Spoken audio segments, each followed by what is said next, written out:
Live from the NewsMax studio in New York City, here is Steve Malzberg. Christians from Mosul in northern Iraq have fled the city after being given a deadline of Saturday afternoon to convert to Islam. Extremists from Al-Qaeda offshoot ISIL gave them a choice of denouncing Christianity, paying a protection tax, or death by the sword.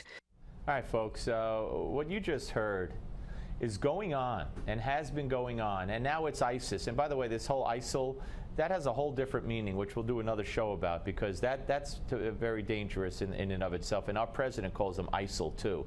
We'll talk about what that means one day.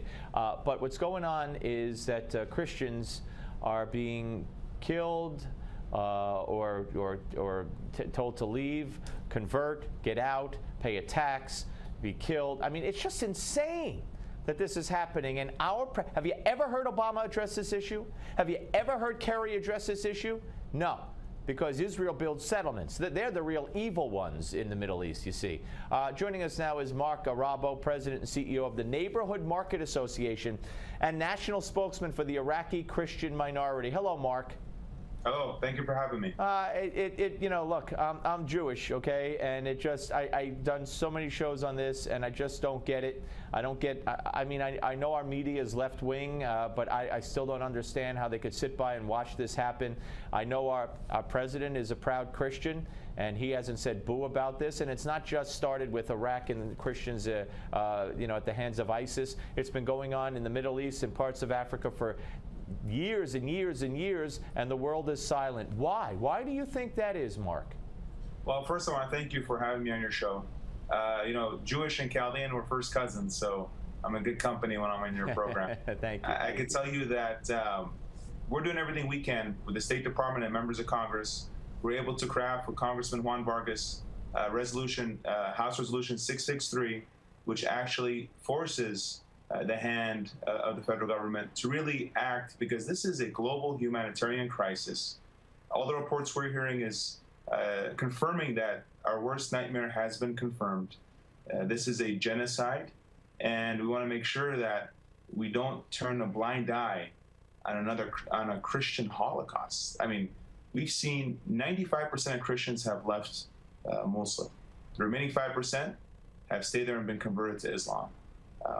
We have to do everything we can in our power to make sure that Christianity, and not just because of Christians, but any religion all throughout the world, anyone that's attacked or being persecuted for who they are, should never happen in 2014, and it is. And we're frustrated with what's going on, but we're cautiously optimistic, and we're not giving up. We're going to Washington, D.C. We're doing everything we can with State Department officials, members of Congress. I might be going back to the United Nations in a few weeks, making our case, because this is not just the United States' problem. It's a global humanitarian crisis. Absolutely. Absolutely, Mark. And let me just say, when you come to New York, please let our guys know, and we'll have you up here if we get it all worked that out. We're right a few blocks from the United Nations. 1.5 million Christians in Iraq in 2003 when we went in there, and now it's dropped to about 400,000 under ISIS. And you know, you see similar stories and hear similar stories all throughout the Middle East.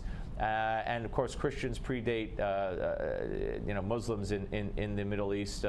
I guess specifically in Iraq, I would imagine, by a lot of years. Correct? Right. No, that's very true. And the heartbreaking thing now is Christianity in Mosul is dead. There are no Christians left. And right now, we're working really hard to get the 400,000 people that are still there. We want to get them safe passage into Turkey or into Kurdistan. But the one issue we're having is ISIS or ISIL has been taking away all the passports. They took all the property and they burned everything. So when the folks are going to the border, they're having a difficult time entering to the regions. And so we're asking for the United States to really talk to the KRG and to Turkey, and telling them we need a safe haven and a safe passage for these folks. And the world community needs to act. This is a Christian Holocaust, and it's going to get worse. And we can't have this happen. We need to learn from the mistakes that the world has made in the history. You know, we have to make sure that Why do you think? I mean, I've had my good buddy Bill Donahue, the head of the Catholic League here in New York. I ask him this question often. I say, why has there not been more? Why doesn't the world organize more? Why doesn't the world's Christians organize more? Why doesn't the world's Christian leadership in various denominations, why don't they organize? I mean, my goodness, the numbers are, overwhelming. Why, basically, is there silence on this issue, not only from our president and our State Department and the aforementioned, but, from the Christian community here and abroad? Why is there not more people like you? Well, that is the magic question we're trying to figure out. But right now, we're just focused on doing everything we can. We've asked Pope Francis to intervene as much as he can. We've asked all Christian coalitions and really all walks of faith, all human beings that care about humanity, should step up right now and say, in 2014, genocide should never occur. The last time the world has seen this was Bosnia. But in Bosnia, we had 10,000 people.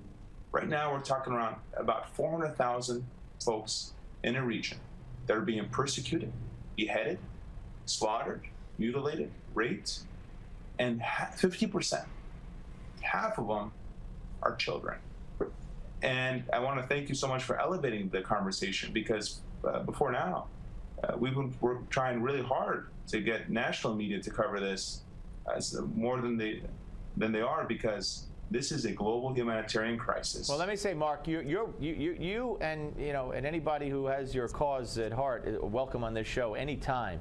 So just know that, and we have gone to bat for Muslims in Bosnia, in Albania, in Kosovo, in Serbia.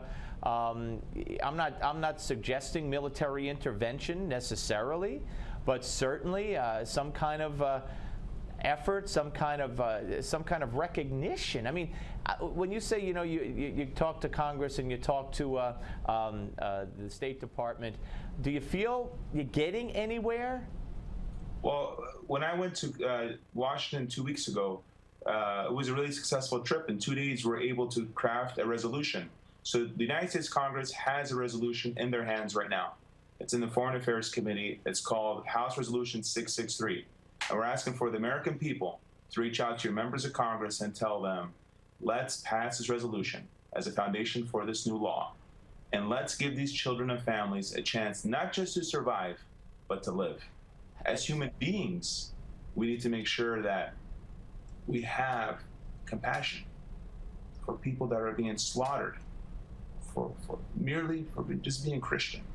And the world community needs to come together of all faiths. I don't want to make this into something fictional or hypothetical, but that's more of a game I play. But I would be curious to know your opinion. If this were the other way around, if Christians in Iraq, but let's stick to Iraq, were slaughtering Muslims, forcing them to convert or be killed or get out, or everything that's happening to the Christians, what do you think the outcry would be? It'd be hard for me to say or answer. I'm just focused on doing what we can to save Gotcha. Christianity as a whole. And it's much broader than Chaldeans or Christians in a region. This has world implications. This is a genocide. This is a Christian Holocaust. The United States government, members of Congress, are about to go on recess in August. We've been clear in telling them no member of Congress should go on recess until they pass this resolution to do the foundation for this law.